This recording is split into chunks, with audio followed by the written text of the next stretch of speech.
So welcome to our review of the Stealth 2 products, splitting into 3 videos on the wood side of things, drivers, fairways and hybrids. So just about to go through the hybrids, so you'll find a link to the driver and fairway videos in the description and in the screen at the back end of the video. So hybrid wise, the same batch of models have still got the same 3 as with the fairways and the drivers, the 3 differentiations of plus, I'll say standard and HD. So again, like the other products, they're small heads. There's not an awful lot that you can change with them. Taylormade hybrids, like the fairways, have always been very strong. Yes. And so it's really, hopefully about again differentiation of product and performance, but I think recognising, certainly in the HD, recognising flight. It's definitely a case of refining something different. Yeah. That seems to really be how it, just initially just how they look, even we take nothing else, just how they look, it really does seem like standard Stealth 2 and Stealth 2 Plus is a refine on the fact that the last 2-3 hybrids have been very good for them. Yeah. And then this is it's a bit hot, we need something to flight it a bit more. Modern golfer tends to, this change to hitting down on it a lot more. You see a lot more golfers hit it a lot lower, even with hybrids. So this is where this seems to flight down. Ball tech. You see, changes in Pro V all the time as to what they're and Chrome Soft is what they're looking to do. And TP. Yeah, I guess TP5 as well. Are always changing what they're doing. So anything to help pop it up is always for a high percentage of golfers is a good way to go. And so again, to kind of go over what are the consistencies between the three heads in terms of progression and updated tech they've got, and across the 3 models, an updated advanced inverted cone. So they've got that on the fairways and the drivers as well. But again, sort of face thickness, that's easy for me to say, progressive face thickness across. So that's optimizing face thickness for ball speed at the various points across the face. Again, consistency of ball speed. All 3 have, as we'll hold them up again, that through slot in the sole. So again, seeing that this is a consistency across, Taylormade have used this a long time, maintaining ball speed across the face, particularly low on the face. The V-Steel sole. V-Steel reappears again in all of them. We'll see that pattern, well, granted there's a weight in this one, but that pattern of a channel through to the back there. So this is really about surf interaction, getting that club to slide across the turf rather than having elements of the sole that can catch and stop it gliding through the back of the ball. So that's something that goes back 20 odd years that got reintroduced a couple of models ago. And all 3 of the hybrids have got the twist face, so progression on the twist face. So again, slightly more open in the toe just to reduce some of the hook gearing, and slightly more open into the, slightly more closed into the heel to reduce some of the fade gearing, being very right-hand biased there, so left to right. Again, that's something that's been used for a few years now, and that's some small progressions. So each bit is something that's been used before but developed very slightly. Yes. So, and that's really, again, with any of the products now, it's small changes on those. So what we'll look at really is then majoring what's unique to each model and why. So the Plus series has got the interchangeable hosel as done previously, so that's loft and lie up and down 2 degrees each way. But it's also got a slightly different material in the face for ball speed. So it's a slightly smaller face, and so they go into a C300 steel, forged steel face. It's a slightly stronger material, so it's designed for a higher speed player in principle. But on the smaller face, a stronger material to be able to go thinner, retain a bit of ball speed.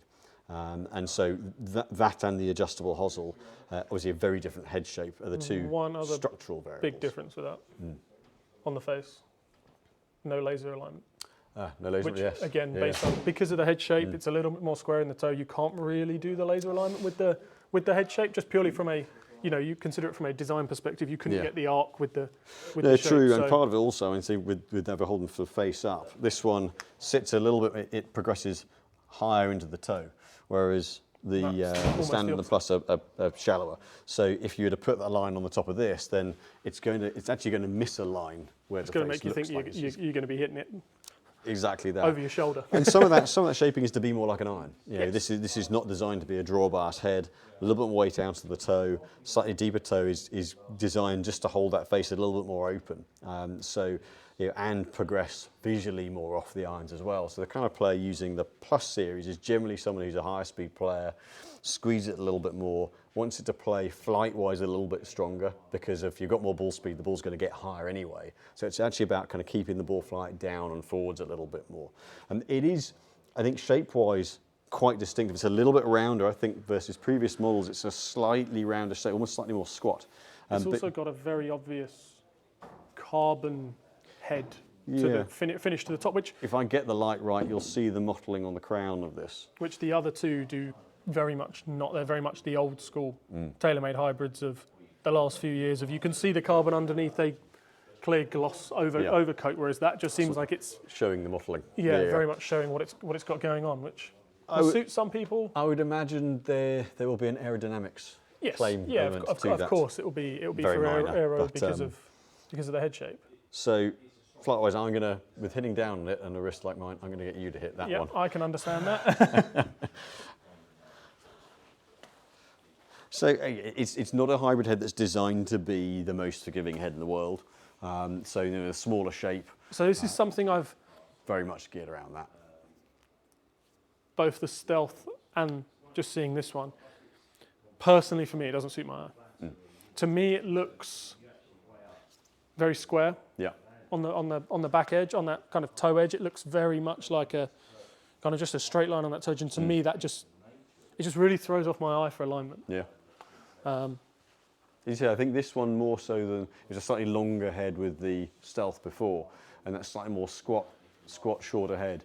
I think it will very much appeal to some players and very much not to others. Yeah, it'll push some away. Hey, if it feels like that, I don't mind. I thought I was coming back. Pop the screens back on there, timed out. So, yeah, and for one that's gone a little bit right, looking at where the spin is, that's quite a strong spin rate. Yeah, what's that? The 19.5. Okay.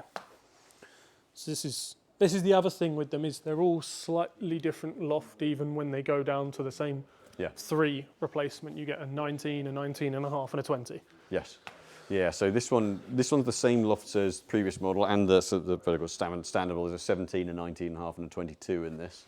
It's a nice squared off it.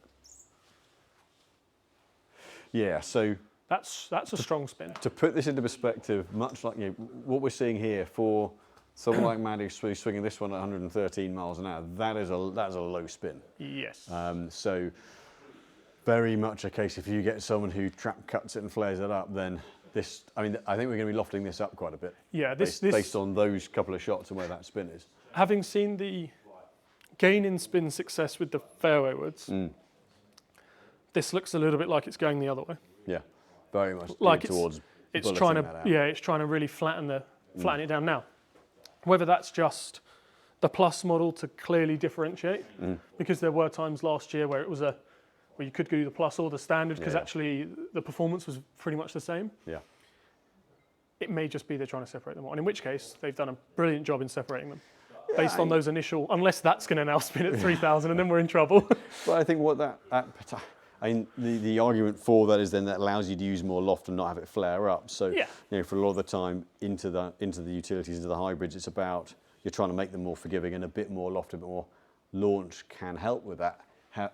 However, if we see that continuously as we fit, the spin's that strong, then that makes it very particular as a head from a flight point of view. So looking at that last one and looking at the numbers of it, if that was a utility iron, if someone gave that to me and said that's my 3-iron numbers or my 2-iron numbers, it would be okay. Yep, it's a driving iron ball. That's a driving iron, perfect. Yeah.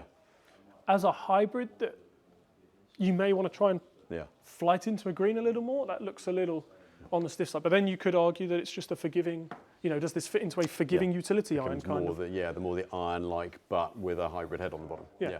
Now that gets very much into that really gets into the nuances of fitting the thing rather than someone just kind of looking at, well, what does it do? But for me, straight away seeing those first two, I'm thinking that flew like and felt like a utility iron rather than a hybrid, and actually audibly didn't sound like a hybrid.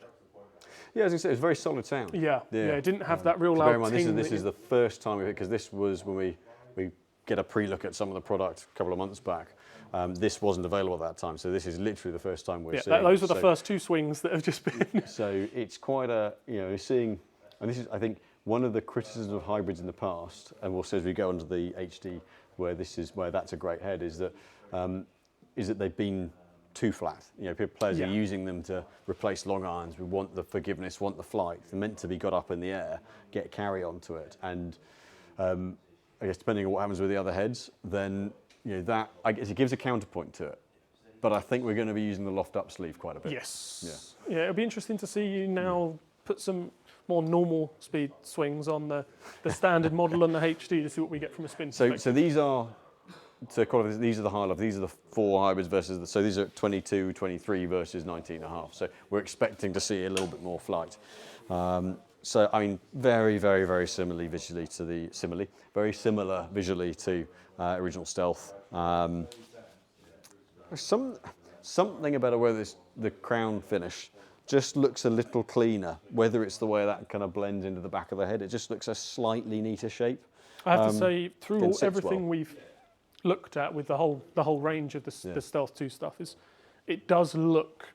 I think that the matte black is slightly changed on that kind of just by the top edge, and it looks so much cleaner behind the ball than it has done in previous years. So. It just really looks like you set it behind it, and you can see that'll probably spin like that's user, not club, but plenty of launch. That's up pretty quick. Yeah, the fact that that's come out of. I assume that was very much Healy. It wasn't my finest strike. And that's still launched at 15. Oh yeah, that's a better hit. Yeah, that's 17 and a half. That's launched out. That picks up. So 16 again, I spin the ball quite a lot. So for this loft, I mean that's again when you've had so many products that have come out like a bomber, to be able to get that amount of flight, that's really quite impressive. So where does that compare to your 4-iron, for example, in terms of spin number? Spin number relative to my 4-iron, that's up 800 revs. So and launch, just purely because all I'm thinking about is 5 degrees. Okay, so you take someone that swings it, someone that swings it speed-wise similar to you, hits down on it a little bit. Yeah. Well, now you've found a 4-iron that they struggle to stop on a green. Yeah. Well, here you go. Just go and drop that wherever you want it. Yeah. See if I can square the face up slightly more. We'll just see where. But yeah, no, absolutely. He picks that up well.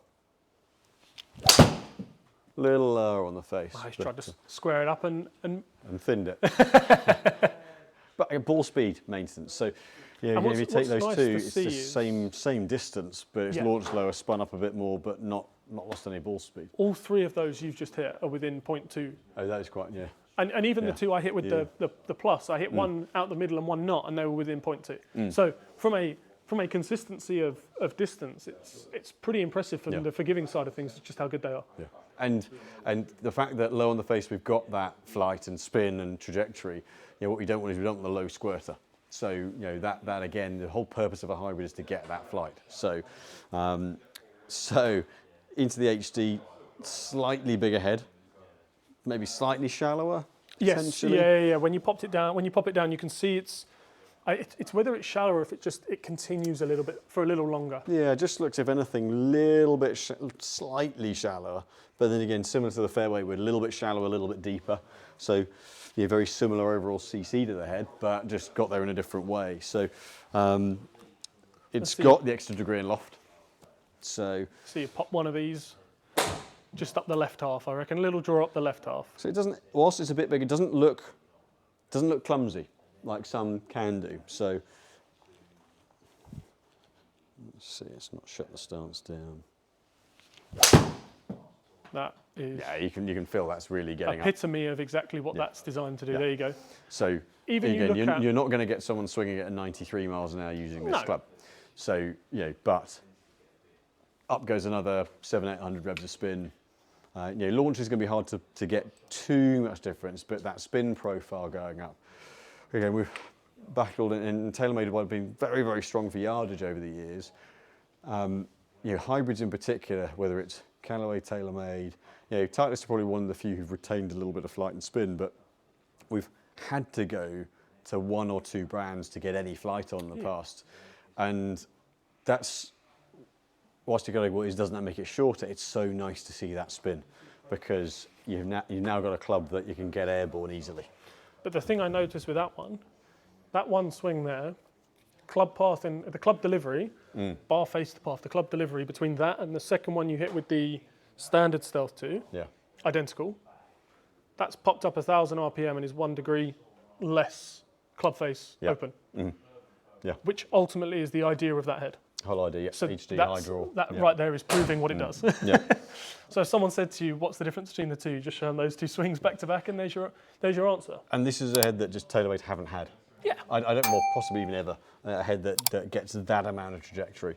And other companies have done studies and say actually 50% of golfers struggle to get the ball airborne. Well, there you go. Hence, and there's a reason why they've done this with the HD range from driver to fairway to hybrid, is because it's a major issue within club head side of things. We find ourselves battling so much. You're trying to loft clubs up to get flight, but they don't naturally spin. They still want to come out flat. So that's going to be a very popular head. There are a lot of players that I think can that's now going to play. put a lot of brands into the back into R&D for next year to find something to keep up. Yeah, and ultimately that 4 at 23 degrees is where I know some 6-irons close to that loft. So to put that into perspective for where that sits, that for me is then, I've got my 6-irons weaker loft, but that's a 6-iron spin. So there's plenty of launch and spin onto that. So again, as per the fairway woods, what we're seeing here is a real blend of flight and performance and player style that you can now fit into a Taylormade club. So much more versatile. Lofts in the HD are 20, 23, 26 and 29. And in the standard go 19, 22, 25, and they do a 28 and a 31 as well. So they go all the way back up to there. But at 29 with this, that's really going to get don't need any more than that for someone. So good progression through, and I think it's versatility. That to me is, I think, what I take from where we've looked at the Taylormade products now. Is you now can go, actually, if that one's a little bit strong, you can go to this one. This is a bit weak, you can go to that one. If you've got an iron-like player, you go to the plus. If you've got someone who you've got a breadth of options now, rather than going, oh no, it comes out low spin. And actually seeing from the fairway wood testing in the other video we've done, you piece together the standard and the HD in a 7 wood, 9 wood, whatever it may be. Actually, then you blend them into these, and it's for the person that swings it at 70, 75 with that with a fairway wood or a hybrid. All of a sudden now we've got something that we're not worried about having to go start at 5 or 7 wood because nothing's going to go in the air. Yeah. We now have options across the board, and actually we don't need to worry about we need to start at a 7-iron in the irons because the hybrids are too low spin. Yeah. We've now got hybrids that are going to do it all the way down as low as they can go. Yeah. So it's really nice to see that with Stealth 2 they've got that real coverage of there's not really going to be a golfer that won't be covered by something in the range. Yeah, so looks like a good job by Taylormade, because they've taken a product that's worked well and has added versatility to it. So looks like it'll be a strong set of products this year. Taylormade aren't ever not good with woods, but I think breadth of performance, a little bit better balance across them. So hope you've enjoyed the videos. So you can subscribe, like, and hit the bell button on our videos. You've got the other 2 videos, the driver and the fairway woods, that'll be in the link in the subject now. Hope you've enjoyed them. Thanks for watching, and we'll see you soon.